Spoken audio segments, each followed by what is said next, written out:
For faster development of Java applications, we will use an IDE. IDE stands for Integrated Development Environment. There are a lot of IDEs available for download. We will be downloading and installing Eclipse IDE, specifically the Luna release, since it is compatible with JDK 8. Now, since this computer is a Windows 32-bit machine, I'll select the 32-bit link. So this should begin the download process.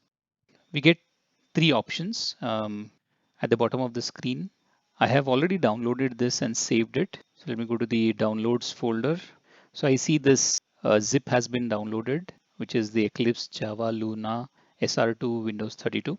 So I'm just going to extract this zip file. You can specify any location of your choice. In this case, I'm going to extract it to the C drive. So this begins the extraction process.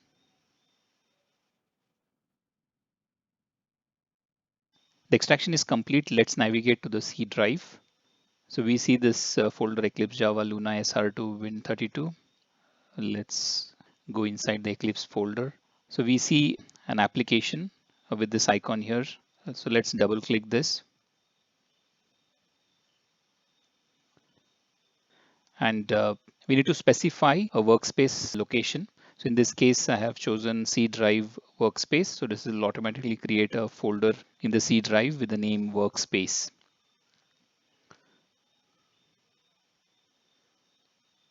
So the Eclipse is open.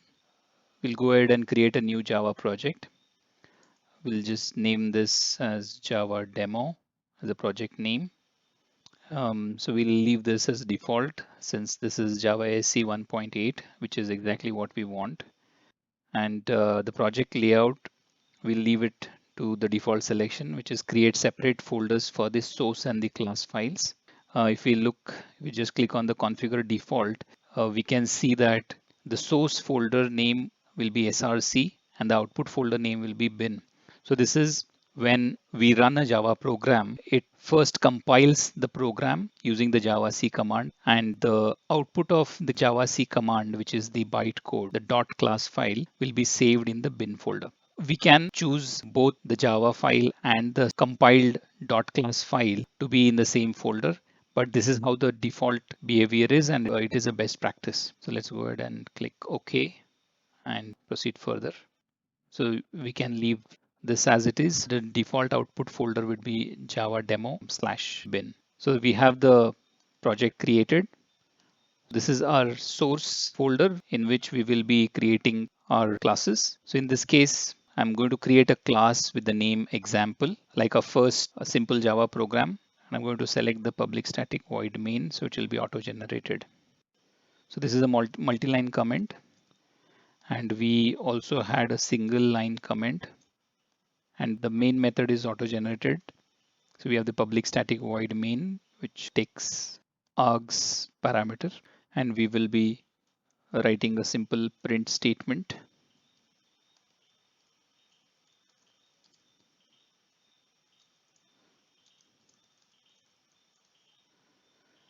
So we want the text. This is a simple Java program to be output. Now let's go ahead and save this Java file. So now there is no option for compiling this in this IDE. We can directly run it. So what this would do is first it would compile this .java file and create a .class file, place it into the bin folder. We cannot see the bin folder here, but I will be showing where the bin folder is. So once it is compiled, it is going to execute it using the Java command. So everything is happening in the background. So first it would compile this code and create a .class file and then run the .class file. So the output in the console is this is a simple Java program, the same text that we had provided in the println method. We had created a workspace folder when we started the Eclipse, and inside that we see there is a folder which is Java demo, which was the name of our Java project. And if we look inside this folder, we see there are two folders. The others are specific to the Eclipse. The .class path, .project, .settings are specific to Eclipse. So these are the folders where our source code would reside. So the src contains the example.java, while the bin folder contains the compiled .class file. So we can see the advantages of using an IDE where we can go ahead and create a simple class, and the main method can be auto-generated, and then we don't have to manually run the Java C and Java commands. It's just the click of a run button which does this for us in the background and produces the output.